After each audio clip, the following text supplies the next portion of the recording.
थोडं 2005 नंतर पतसंस्थेची नोकरी गेल्यानंतर म्हणजे पतसंस्था त्यावेळी बंदच पडल्या आणि अशा काळामध्ये काय करायचं हा प्रश्न फार मोठा माझ्या समोर पडलेला होता. कारण आहे ते संसाराचा रणगाडा तरी चालवायला पाहिजे होता. कारण आपण पाठीमागं सोडून चालणार नव्हतो. कारण मुलगा आणि मुलगी होती. त्याचबरोबर संसाराची अशी जबाबदारी पडलेली होती की काही ना काहीतरी आपल्याला 4 पैसे बाहेर मिळवलंच पाहिजे होतं. आणि फार मोठा प्रश्न निर्माण झाला होता की नेमकं आता काय करायचं. ह्याच वेळी थोडंसं मग डोक्यात असा विषय आला की आपली थोडीफार शेती आहे, जी शेती आपलं सेपरेशन झालं होतं भावाचं आणि माझं. आई वडील भावाकडे होते, माझ्याकडं मुद्दाम होऊन ते आले नाहीत. कारण तो शेतकरी असल्यामुळं आईवडिलांचं मत होतं की तो शेतीत राबतो आणि आम्ही त्याचं जेवढं काय चांगलं होईल तेवढं त्याचा सपोर्ट करण्यासाठी आईवडील त्याच्याकडे राहिलेत. आणि मी थोडंसं बाहेर पळापळ करत असल्यामुळं आईचं एक मत होतं की हा बाहेर जाऊन कसं कसाना पैसे 4 पैसे मिळवू शकतो. त्यामुळं आईवडिलांचा सपोर्ट होता तो धाकट्या भावालाच होता. मी काय त्याचा फार आयुष्यात फार विचार केला नाही. कारण शेवटी आईवडिलांचा निर्णय कुणाकडे राहायचा तो का मी कंपल्सरी करू शकत नव्हतो. कारण त्यांनी त्यांच्या मर्जीप्रमाणे त्यांचं आयुष्य जगायचं आहे. मी आईवडिलांना काही कमी केलं नाही एवढंच माझं भाग्य म्हणायचं. त्यानंतर ज्यावेळी माझ्याकडे जबाबदारी पडली त्यावेळी कोणताही पर्याय नव्हता. आता बाहेर नोकरी करणं बी अडचणीत झालं होतं. त्यामुळे मी घरी बसून काय करण्यापेक्षा आहे ती शेती माझी चालाय होती. मग त्यात शेतामध्ये संपूर्ण स्वतःच मी काम करत होतो. पाणी पाजणे म्हणा, ऊसाची लावण करणे म्हणा किंवा ऊसाची खुरपणी करणे म्हणा, भांगलन वगैरे म्हणतो आपण त्याला. सगळ्या जबाबदाऱ्या माझं मी पूर्ण करत होतो. त्यानंतर थोडंसं आता बाहेर आपण काय करू शकत नाही म्हटल्यानंतर 1-2 म्हशी चांगल्या घेऊया असं एक डोक्यात विचार आला.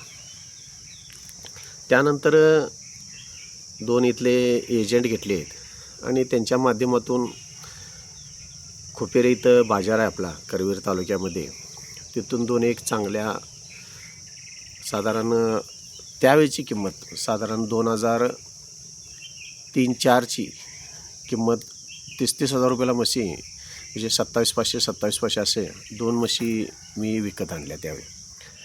आणि दुधाचं पण प्रमाण चांगलं त्यावेळेत. आणि जनावरं, संसार आणि शेत इतकाच व्याप मी मर्यादित त्यावेळी ठेवला. कारण दुसरं काय करायची फार इच्छा नव्हती माझी. कारण मार्ग सापडत नव्हता, काय करावं ते कळत नव्हतं. आणि एक चांगल्या पद्धतीनं दुधाचं उत्पादन मी घेत होतो. सकाळी 5 वाजता उठायचं, जनावरांचं शेण वगैरे काढायचं, दूध वगैरे काढायचं, 5:30 वाजता दूध संस्थेला दूध घालायचं आणि वैरण आणायला जायचं. 6-6:30 वाजे तर तास दीड तासात तरी माझा 10-12 पेंड्याचा पाला म्हणजे ऊसाचा पाला काढून वैरण घरात येत होती. ह्या पद्धतीनं संपूर्ण नियोजन व्यवस्थित. तर त्याच दरम्यानच्या काळामध्ये कोल्हापुरातले एक रिकव्हरीची एजंटची एक जाहिरात आली पेपरमध्ये. आणि मला थोडासा पतसंस्थेतला अनुभव असल्यामुळं थोडासा मी विचार केला की आपण पतसंस्थेमध्ये वसुलीला गेलो तर चांगल्या पद्धतीनं आपल्यालासुद्धा नियोजन करता येईल. आणि ती जाहिरात वाचून मी यादव साहेब म्हणून होते, त्यांना मी भेटायला गेलो. भेटायला गेल्यानंतर त्यांनी थोडीशी मुलाखत घेतली आणि त्यांनी प्रायमापेक्षा व्यक्ती कशी आहे, ही वसुली करू शकते का, वसुलीचा काय अनुभव आहे का, किंवा एखादं वाहन जर ओढून आणायचं असेल तर त्यांनी ते एजन्सी घेतलेली होती. त्यांच्याकडं bank of India, Mahindra finance, UTI finance, UTI bank, परत श्रीराम फायनान्स असे अनेक फायनान्सचे टक्केवारीवर रक्कम वसूल करून देण्याची एजन्सी होती. आणि त्या पद्धतीनं ते बँकांना, फायनान्स कंपनीना वसुली करून देत होते. आणि त्यामध्ये आम्हाला जवळजवळ आम्ही 10 ते 12 जण आम्ही त्यांच्या हाताखाली काम करत होतो. आणि त्यावेळी पगार किती होता? पगार त्यावेळी ₹900 पगार मोबाईलचं 150 रुपये देण्यात येत होतं आणि कोल्हापूरच्या बाहेर जर गेला असा तर तुम्हाला जेवण भत्ता म्हणून 50 रुपये देण्यात येत होतं. अशा पद्धतीनं माझ्या जीवनातली सुरुवातीचीच ही अशी गोष्ट होती की भत्ता म्हणजे काय मला त्यावेळी कळालं की कोल्हापूर सोडून गेल्यानंतर रिकव्हरीसाठी किंवा एखादी वस्तीला जर तुम्ही गेला असा तर वस्ती राहण्यासाठी ते 200 रुपये त्यावेळी लॉजिंगचं भाडं द्यायचे आणि जेवणाचे 50 त्यावेळेचे आणि सकाळचे 50 असायचे, संध्याकाळचे 50 असायचे. असे जेवणाचे दिवसाचे 100 आणि थांबणार असाला तर लॉजिंगचे 200 रुपये. अशा पद्धतीनं ते प्रवास खर्च वगैरे सुद्धा देत होते. प्रवास खर्च त्यावेळी 1 रुपये 10 पैसे ते 1 रुपये 50 पैसे तर किलोमीटरला मोटरसायकलला ते हे देत होते, किलोमीटरप्रमाणे देत होते. अनेक चांगल्या पद्धतीनं त्यांच्याकडे मी ते काम करण्याचा प्रयत्न केला आणि सुरुवातीला गेलो त्यांच्याकडे, एक मुलाखत दिली. त्यानंतर त्यांनी मला सिलेक्ट केलं आणि त्याचवेळी माझ्याबरोबर एक मुलाखत द्यासाठी प्रदीप वाडकर ते बँकेतनं रिटायर झालेले होते. म्हणजे त्यांनी स्वइच्छेनं रिटायरमेंट घेतली होती. ते पण त्यावेळी रिकव्हरीला तिथं मुलाखत देण्यासाठी आले होते आणि आम्हाला दोघांना त्यावेळी साहेबांनी तिथं तुम्ही उद्यापासून या कामावर म्हणून सांगितलं होतं. आता माझ्यावर दुहेरी जबाब पडली ती.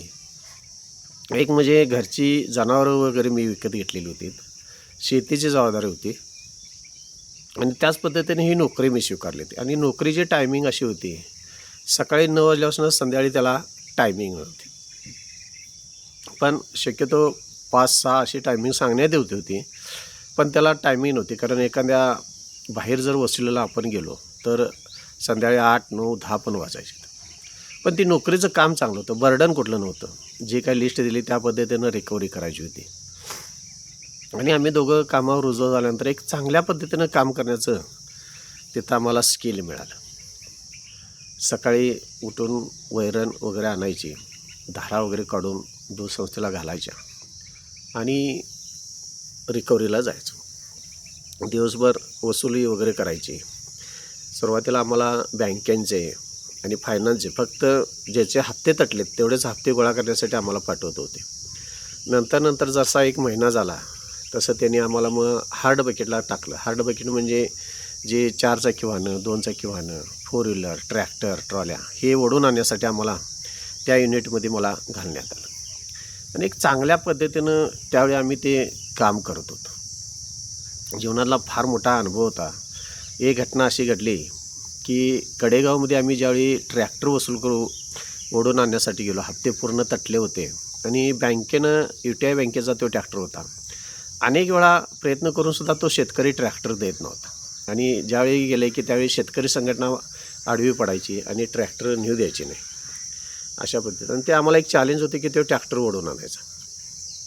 त्यावेळी आम्ही 6 जण तिथं गेलो, 3 मोटरसायकल घेऊन गेलो आणि त्यांना आपले जे टीम वर्कर होते अभिजित मिसाळ म्हणून, त्यांनी त्यांना सांगितले की आम्ही कंपनीकडून आलो, UTI कंपनीकडं, आणि बँकेकडून तुमचा ट्रॅक्टरचा हप्ते तटलेला आहेत आणि तुमचा ॲव्हरेज वगैरे कसं आहे, तुम्ही ॲव्हरेज वगैरे आम्ही तुम्हाला चेक करून देतो, तुम्ही हप्ते कधी भरायचे हे तुम्ही ठरवा. आणि त्या व्यक्तींचा त्याच्यावर थोडा विश्वास बसला की बँकेच्या लोकांनी फक्त ॲव्हरेज चेक करण्यासाठी पाठवलेले आहेत म्हणून. कसा विश्वास बसला किंवा त्या अभिजित मिसाळने काय सांगितलं एवढं आम्ही त्यावेळी तिथं नव्हतो, आम्ही बाहेर थांबलो होतो. घरात त्यांच्या गेलो, चहा घेतलं आणि आम्ही 2 गाड्या आम्ही बाहेर काढलो आणि 4 जण बाहेर आलो आणि ही दोघंच अभिजित मिसाळ आणि संदीप ही 2 जण तिथं थांबले होते. त्यांनी काय त्यांना सांगितलं आणि ट्रॅक्टर बाहेर काढला आणि ॲव्हरेजला म्हणून ट्रॅक्टर बाहेर काढून त्यांनी कडेगावातनं सातारे मार्गे ट्रॅक्टर बाहेर काढून घेतला आणि आम्हाला सांगितले की ह्या ज्या व्यक्ती आहेत, मालक आहेत, त्यांना त्यांच्यावर एक अर्धा तास तुम्ही बोलत राहा आणि ट्रॅक्टर कुठे गेला आहे का बंद पडला आहे म्हणण्यासाठी तुम्ही सुद्धा आमच्या पाठोपाठ. आम्ही थोडा वेळ थांबलो 4 जण तिथं आणि दुसऱ्या मार्गानं बाहेर पडण्याचा प्रयत्न केला. त्यावेळी त्या थोडंसं मालकाला शंका आली, ट्रॅक्टर मालकाला, आणि त्यानं गावातली तरुण पोरं आणि गावातली लोक गोळा करायला चालू केली. जवळजवळ 40 ते 50 जण लोक त्यावेळी जमलीत आणि आम्ही 4घंच त्यात अडकलो होतो. मग त्यांना सांगितलं की ट्रॅक्टर कुठं आला बघूया आणि चला जाऊया संगत. आणि त्यातले एक 5-6 जण आम्ही घेतलो आणि आमच्यावरती गाडी घेऊन आलीत. आणि नेमकं आम्ही ट्रॅक्टर साताऱ्याकडून आला होता आणि आम्ही सांगलीच्या मार्गानं त्यांना नेण्याचा प्रयत्न केला. आणि गावातनं थोडंसं कसं तरी बाहेर पडलो आणि ज्या गाड्या आम्ही सांगलीच्या मार्गाला ज्या फास्ट लावल्या तशी ती पाठीमागं थोडे थांबत आलीत. आणि त्यांच्या लक्षात आलं की ट्रॅक्टर हा ओढून नेलेला आणि ती ट्रॅक्टर शोधण्याच्या पाठीमागाला आले होते आणि त्यांनी सगळ्याकडे गाड्या पाठवल्या. आमची फार मोठी टायमिंगच्या वेळी की कदाचित आम्ही जर गावलो असतो तर खरोखर त्यांनी असं मारलं असतं की